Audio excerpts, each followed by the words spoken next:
Ya, itulah pemaparan materi dari kedua narasumber kita.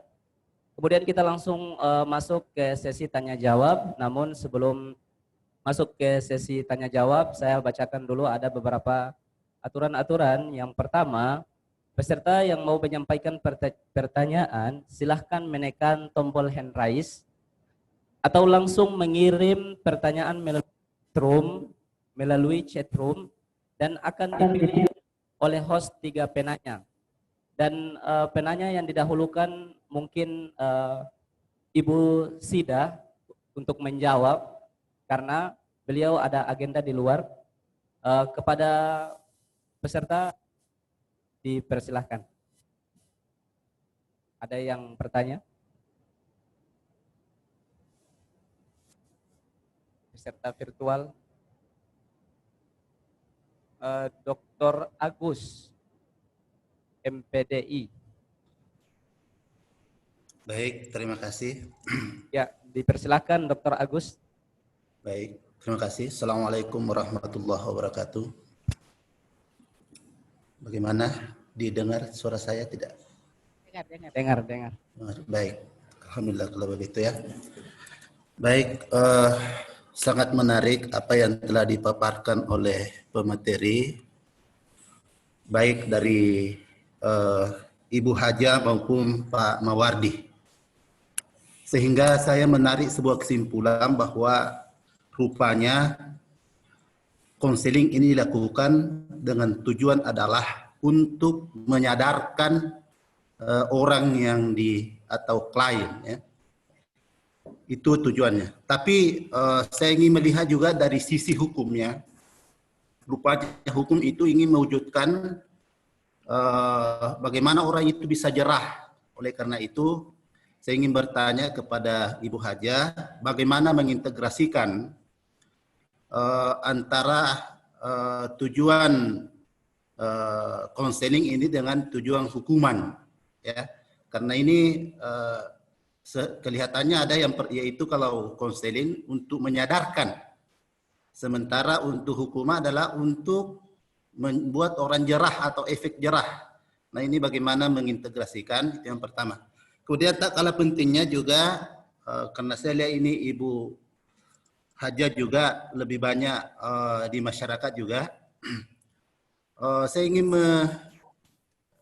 mengangkat sebuah dalil dalam Quran surah Al-Isra ayat 23 itu Allah Subhanahu wa taala berfirman, wa qadara rabbuka alla ta'budu illa iyyahu bil walidaini ihsana imma yablughanna indakal kibara ahaduhuma aw kilahuma fala takul lahumā uff wa la tanharhumā wa qul lahumā qawlan karīmā wakhfid lahumā janaha dzulli minar rahmah wa qul rabbirhamhumā kama rabbayani shaghira. Di situ sebenarnya sudah jelas sekali indikator orang-orang yang patuh atau orang-orang yang apa namanya anak saleh itu. Oleh karena itu pertanyaan saya kepada ibu ini, karena saya tahu ibu ini adalah bergerak di bidang keagamaan, beliau ini adalah pengurus majelis taklim dan lain-lain sebagainya.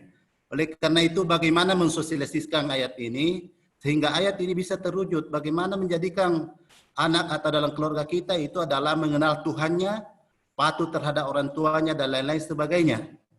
Saya kira itu. Kemudian untuk Pak Mawardi, pertama, mari kita doakan supaya cepat-cepat berkeluarga. Amin. Pak Mawardi ini sekedar usulan saja, karena beliau ini adalah teman mengajar di IAIN Ternate. Saya mengharapkan Pak Mawardi ini membuat suatu inisiasi, agar Pak Mawardi membuat suatu wadah yang dijadikan sebagai wadah atau tempat konsultasi, atau tempat atau dikatakan lembaga konsultan mental misalnya. Saya kira seperti itu bahan mentahnya, mungkin Pak Mawardi nanti bisa lebih apa namanya lebih mengkerucutkan atau lebih mengupayakan semaksimal mungkin sehingga bisa terwujud itu. Kemudian Pak Mawardi, saya ingin bertanya juga sedikit ya. Tadi dibahas tentang kenakalan remaja. Saya lebih fokus pada penyimpangan seksual. Bagaimana konsep penyimpangan seksual menurut Pak Mawardi? Saya kira demikian. Terima kasih banyak. Assalamualaikum warahmatullahi wabarakatuh. Waalaikumsalam warahmatullahi wabarakatuh. Ya baik, terima kasih kepada Pak Dokter yang telah menyampaikan pertanyaan. Langsung saja kita ke Ibu untuk menjawab. Yang pertama, bagaimana mengimplementasikan konseling kepada masyarakat. Kemudian yang kedua, bagaimana mensosialisasikan ayat yang dibaca oleh penanya tadi, wa qadara rabbuka alla ta'budu, dan seterusnya kepada masyarakat agar dapat merealisasikannya. Kepada Ibu dipersilahkan. Baik, terima kasih. Alhamdulillah. Terima kasih ya Pak Dr. Agus ya. Ya, saya ingin menyampaikan antara efek jera dengan memberikan satu petunjuk buat si klien atau pelaku ya. Yang saya lakukan pengalaman saya, itu yang pertama adalah kita bukan menggeser hukumnya, tidak. Tetapi tujuan kita adalah bagaimana agar supaya efek jera ini dia menghilang dan ada perubahan sikap di dalam kehidupan yang bersangkutan. Nah, klien atau orang yang bermasalah yang kita hadapi ini kan berbagai masalah. Yang kalau kita menyorot dengan tema ini pada kasus narkoba ya, kebetulan memang tema yang diberikan ke saya itu kan tentang permasalahan kasus di perempuan dan anak remaja. Yang saya hadapi, yang pertama yang saya lakukan adalah saya tidak menanyakan berapa tahun nanti akan dia di penjara. Tidak, karena ini nanti akan membeboti beban yang sangat luar biasa kepada individu yang bersangkutan. Yang kedua, yang saya lakukan adalah pendekatan personal. Pendekatan diri kepada yang bersangkutan. Bagaimana caranya? Saya bertanya kepadanya, bertanya dengan pertanyaan yang tidak mengundang kemerisan pribadi dia. Yang saya tanyakan adalah, kalau saya lakukan ini dan adik tidak senang, adik bilang ya, supaya nanti Umi tidak datang lagi. Tapi kalau adik senang, maka insya Allah Umi akan bersedia dalam waktu 24 jam. Kapanpun adik butuh, tetap Umi akan datang. Itu konsep yang kedua. Konsep yang ketiga, saya tidak pernah bertanya siapa orang tuamu, berapa banyak keluargamu, tidak. Karena sekali lagi kita kembali kepada keluarga. Mungkin yang dia lakukan ini karena tidak tersentuh kasih sayang di dalam keluarganya. Maka ini ada keterkaitan dengan yang tadi, yang ayat yang dibacakan. Wala taqullahuma uffin. Ini sebenarnya sudah ada. Tapi, Masya Allah, di dalam tanda kutip, orang tua yang mana yang memperhatikan ini? Bukankah di dalam keluarga itu ada ayah, bunda, yang notabene-nya dari jam 7.00 sampai mungkin 16.00 baru Assalamualaikum di rumah. Bahkan itu pun nanti sampai pada jam 8 malam baru mereka sampai ke rumah. Nah, anaknya di mana? Anaknya, apakah kita memperhatikan anak kita? Nah, ini yang harus diperhatikan. Yang berikutnya, yang saya konsultasi dengan mereka, jawaban pertama sekali keluar adalah tetesan air mata. Lalu, apakah kita menyudutkan dengan bahasa kasar? Sudah? Sotobat? Menyasar? Dan lain sebagainya? Oh, tidak.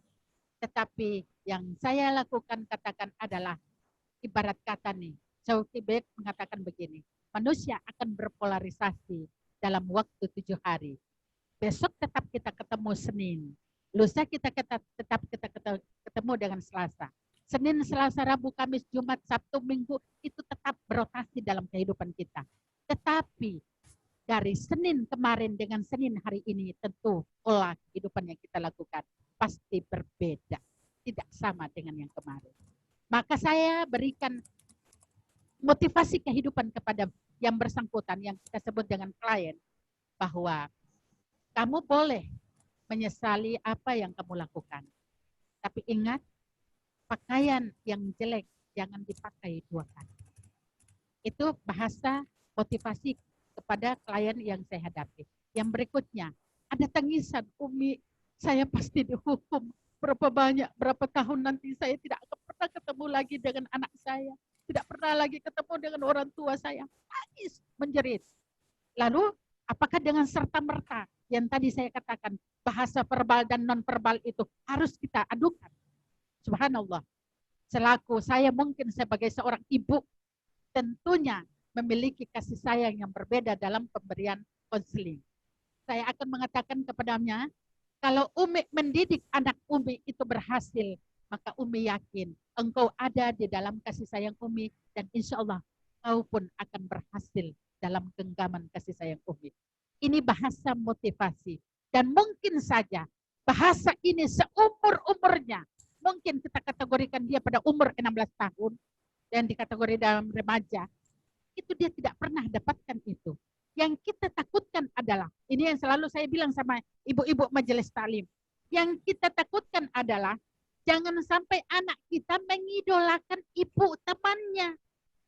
Ini malu. Saya ulangi lagi. Jangan sampai anak kita mengidolakan orang tua anak temannya. Orang tua temannya. Ada tuh, saya lebih enak dengan ibu teman saya yang di sebelah. Kenapa memang? Padahal kehidupan mereka itu, dia pendidikan. Kehidupan mereka itu sangat sederhana. Dibandingkan dengan saya subhanallah, mama papa punya harta yang banyak. Tapi subhanallah, saya tidak pernah menemukan kasih sayang itu. Ini keluhan klien kami yang kami hadapi. Dan ini, apakah kita harus tersenyum? Tidak. Saya pribadi perintih dalam batin saya. Kemana orang tuanya? Kenapa harus membawa label dunia? Tidak harus membawa berpikir pada hari yang akan datang. Subhanallah. Lingkungan keluarga, lingkungan sosial, lingkungan pendidikan. Ini yang harus kita kedepankan. Sehingga ketika anak itu berhadapan dengan permasalahan, dia akan memilih di antara 3 lingkungan ini. Di mana lingkungan yang tepat yang dia harus selesaikan masalah. Saya pikir kembali ke rumah lagi. Kembali ke rumah lagi. Maka rumah itu, tadi saya sudah sampaikan, meja makan itu adalah media satu-satunya untuk kita mengungkapkan perasaan kasih sayang kita kepada anak-anak kita. Nah, yang kedua, Pak Dokter, terima kasih. Wala taqul lahuma uffin. Saya menggarisbawahi ini. Dan jangan katakan, ini kalau kita ajarkan kepada anak, subhanallah, anak ini pasti akan dia sangat memahami. Tetapi dengan teknikal bahasa kita. Apakah setiap hari anak itu berkaca kepada kita selaku orang tua? Anak itu melihat gerak-gerik orang tuanya, pasti dia akan berkaca. Maka kita ini ibarat cermin di dalam keluarga. Apalagi sampai tingkat kalimat mengatakan, kalimat yang sangat luar biasa ini dia akan beranjak kepada kalimat-kalimat yang lain. Sampai terjadi ini pelakunya ini yang menerima korban, yang menjadi korban ini adalah seorang profesor. Menjaga kode etik tidak perlu saya sebutkan. Profesor terkenal, istrinya profesor juga, subhanallah. Tapi ketika anaknya berkomunikasi itu melalui surat. Dan surat itu diletakkan di atas meja. Masya Allah. Surat itu diletakkan di atas meja. Ayah, bunda, aku butuh uang 500.000. Tolong ya, hari ini harus ada. Orang tuanya bukan memanggil, tapi justru orang tuanya mengambil uang, meletakkan di atas catatan surat yang dia letakkan di atas meja. Inikah komunikasi aktif? Inikah yang kita angan-angankan bahwa keluarga kita ke depan, kita menciptakan anak yang nanti punya harapan, bisa diharapkan dalam keluarga, negara, agama, bangsa ini. Tanda tanya dulu. Maka kita di dalam konsep Islam dinyatakan bahwa kul hal yastawil ladina ya'lamun wal ladina la ya'lamun. Ini pertanyaan besar. Adakah sama orang yang tahu dan orang yang tidak tahu? Tentunya pasti akan berbeda. Itu pasti akan berbeda. Oleh karena itu, para peserta yang berbahagia, Pak Dr. Agus, terima kasih atas motivasi pertanyaannya. Orang tua adalah, sekali lagi saya menyatakan bahwa orang tua adalah cermin bagi keluarganya. Orang tua memberikan satu motivasi yang baik kepada anaknya, maka ini pasti akan dipegang. Apapun yang dia terima di luar lingkungan sana, kalau orang tua sudah memberikan bekas yang terbaik, materi yang terbaik, yang terindah di dalam kepribadian anaknya, maka aku yakin anak ini tidak akan pernah terkontaminasi dengan hal-hal yang negatif. Mungkin ini dari saya. Insya Allah mudah-mudahan bisa dicerna dengan baik, karena ini pengalaman yang saya lakukan. Ada hal-hal yang mendasar tentang psikologi, mungkin kita akan kembangkan pada session berikut, dan insya Allah bisa menjadi sebuah motivasi kehidupan kita. Kita inginkan hari ini lebih baik dari hari kemarin, dan hari yang akan datang lebih baik dari hari ini. Terima kasih. Ya, terima kasih kepada Ibu Haja yang sudah menyampaikan jawaban yang sungguh spektakuler, luar biasa ya. Jadi menanggapi daripada jawaban tadi, saya begini Bunda. Berarti dalam bimbingan konseling ini memang harus rasa empatinya harus mumpuni. Harus tinggi. Harus tinggi ya. Harus tinggi. Rasa empati itu tidak hanya sekedar diucapkan.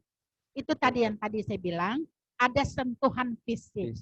Sehingga dikatakan ada ada verbal, ada non-verbal. Verbal itu dengan ungkapan, tapi dengan non-verbal, dengan sentuhan. Kita bisa menjempol orang. Saya ketika saya mendengar materinya, saya bisa mengatakan kalau materinya saya suka, bagus. Nah ini dengan jempol.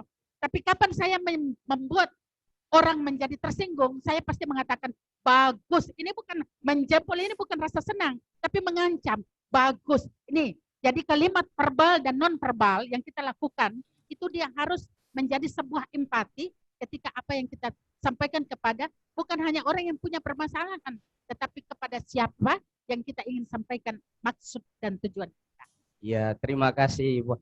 Luar biasa sekali. Jadi seperti itu ya kepada penanya Pak Dokter yang telah Dr. Agus ya. Ya, yang mendengarkan jawaban dari Baik, terima kasih moderator dan pemateri. Ya, sebelum saya beralih ke pertanyaan selanjutnya, saya ingin sampaikan kepada peserta kuliah umum dan talk show agar yang mengirim pertanyaan lewat chat room agar disertakan pertanyaan ditujukan kepada siapa. Terima kasih. Langsung saja kita ke pertanyaan yang kedua, masih dengan Bapak Dokter, tapi ditujukan kepada Pak Mawardi. Bagaimana konseling memandang pelaku pelecehan seksual? Terima kasih kepada Pak Mawardi, saya persilahkan. Ya, terima kasih atas pertanyaan yang diajukan oleh Dr. Agus. Memang untuk di dalam konseling sendiri ada metode yang digunakan untuk menelusuri konsekuensi atau hal yang melatar belakangi seseorang menunjukkan pola perilaku tertentu. Ini dinamakan dengan case study, studi kasus di mana kita melihat profil secara mendalam. Contoh misalnya dalam konteks pendidikan, ketika kita mengukur tingkat prestasi belajar yang dimiliki oleh siswa, kita bisa men-trace atau melihat bagaimana sih kecenderungan tingkat prestasi yang dimiliki oleh remaja ketika SMA. Kita bisa lihat dari kecenderungan dia ketika SD, bagaimana pola belajarnya, bagaimana pola perilakunya ketika pola belajarnya ketika SD, SMP, hingga SMA. Ketika misalnya SMA dia memiliki kecenderungan untuk prestasi belajar menurun, di sini baru dilihat pada fase kapan kebiasaan belajarnya itu mulai berkurang dan faktor-faktor apa saja yang mempengaruhi perubahan pola perilaku pada remaja. Hal ini juga bisa kita gunakan, kita terapkan untuk men-trace atau mentelusuri pola-pola perilaku yang terjadi pada kenakalan remaja. Misalnya, ketika seringkali yang menjadi pertanyaan adalah, anak ini dulu baik-baik, tapi kenapa sekarang ada perubahan perilaku tertentu. Nah, di sini melalui studi kasus, kita bisa men-trace kira-kira pada titik kapan pola perubahan perilaku itu dimunculkan oleh remaja atau anak-anak pada usia remaja misalnya. Kemudian jika hal ini saya tidak bisa memberikan penjelasan secara konkret berkaitan dengan faktor-faktor apa saja yang mempengaruhi seseorang memiliki seksual deviant, penyimpangan seksual di dalam dirinya.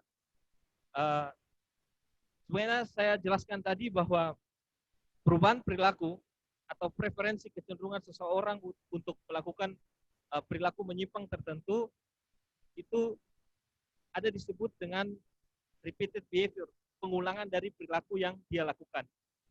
Nah, sehingga pengulangan-pengulangan entah itu perilaku seks menyimpang dan lain sebagainya itu bisa mengarahkan kepada kondisi adiktif. Artinya bagaimana kecanduan atau kesenangan dia untuk melakukan hal tersebut, sehingga dari pengulangan-pengulangan dan kecanduan yang dialami seseorang sehingga bisa mengarah menjadi pola perilaku yang permanen. Dan ini juga yang sering terjadi atau umumnya terjadi kepada orang-orang yang memiliki pola kebiasaan tertentu atau kebiasaan menyimpang. Salah satunya adalah sexual deviant tadi, penyimpangan sosial, penyimpangan seksual. Tapi pertanyaannya bagaimana cara membalikannya? Sama. Cara membalikannya adalah mengganti kebiasaan-kebiasaan dia, mengganti kecanduan-kecanduan dia dalam tanda kutip dengan kegiatan-kegiatan yang positif. Jadi membalikan perilaku atau kenakalan remaja itu bisa kita gunakan dengan teknik yang sama. Mereduksi perilaku negatif, maka perilaku positif akan meningkat. Ketika perilaku positif itu cenderung tereduksi, maka perilaku negatif yang akan cenderung meningkat. Nah, jadi saya untuk mengatakan faktor penyimpangan seksual itu dipengaruhi oleh apa? Saya rasa banyak faktor yang mempengaruhinya. Bisa juga dia punya motivasi tersendiri untuk ingin mencoba hal baru. Namun ketika hal baru tersebut di sini misalnya sesuatu hal yang dia lakukan seperti pergaulan free sex dan lain sebagainya, dan di sini ada kecenderungan untuk mengulanginya. Entah itu karena addiction, gemaran yang sangat terus-menerus terhadap perilaku tersebut, atau seperti apa. Sama juga dengan perilaku narkoba. Misalnya perilaku yang cenderung mengarah kepada perilaku menyimpang itu, sifat-sifat adiksi muncul di dalamnya. Tetapi pertanyaannya kapan perilaku itu bisa dipotong adalah di mana peran yang pertama. Ketika seseorang itu punya keterbukaan untuk mendiskusikan problem psikologisnya, itu adalah menjadi titik awal. Kemudian yang kedua, ketika orang tua itu memiliki peran yang sangat positif dalam rangka memberikan edukasi yang baik kepada remaja atau anak-anak mereka, maka ini menjadi starting point yang sangat baik. Kemudian yang pertama tadi saya sedikit pertanyaan Dr. Agus tentang apa perbedaannya antara hukuman sebagai efek jerah, dan pada sisi yang sama kita juga ingin memberikan kesadaran pada remaja. Memang hukuman itu pada prinsipnya adalah punishment, dan itu juga memang ada di dalam kajian konseling behavioristik. Jadi level pemberian perubahan perilaku kepada individu atau remaja itu ada, kita katakan 10 level. Dan level yang paling tertinggi adalah punishment, hukuman. Nah, tapi tentu kita sebagai seorang konselor tidak akan memilih level ke-10 ketika level 1, level 2 masih bisa ditempuh. Level 1, level 2 ini yang sebagaimana dijelaskan oleh Ajasida tadi. Materi pertama bahwa pemberian hukuman iya. Tapi kesadaran itu yang kita inginkan adalah bagaimana internalisasi perubahan-perubahan perilaku itu muncul dalam dirinya, bukan karena hukuman yang diterima oleh orang tersebut. Kalau kita pakai asumsi hukuman itu bisa menjerah, bisa jadi ketika hukuman itu menghilang, kemudian sakit secara fisik itu juga dia sudah tidak rasakan, maka kemunculan perilaku-perilaku yang menyimpang itu bisa muncul lagi. Nah, jadi perubahan perilaku itu diharapkan menjadi internalisasi dalam diri sehingga terbentuk menjadi kebiasaan baru yang lebih positif. Mungkin itu dari saya, kurang dan lebihnya saya mohon maaf. Saya kembali kepada moderator. Terima kasih kepada Bapak Mawardi yang telah menjawab dari pertanyaan Pak Dokter. Beliau adalah dosen di Yayan Ternate ya. Masya Allah, luar biasa sekali jawaban dari Bapak yang spektakuler. Mudah-mudahan dapat memberikan manfaat dan bisa diimplementasikan. Peserta kuliah umum dan talk show yang sama-sama berbahagia, karena waktu yang menghakimi kita batasi dulu dengan 3 penanya, dan sudah masuk di chat room beberapa penanya yang akan saya pilih. Kemudian saya langsung saja kepada penanya yang kedua.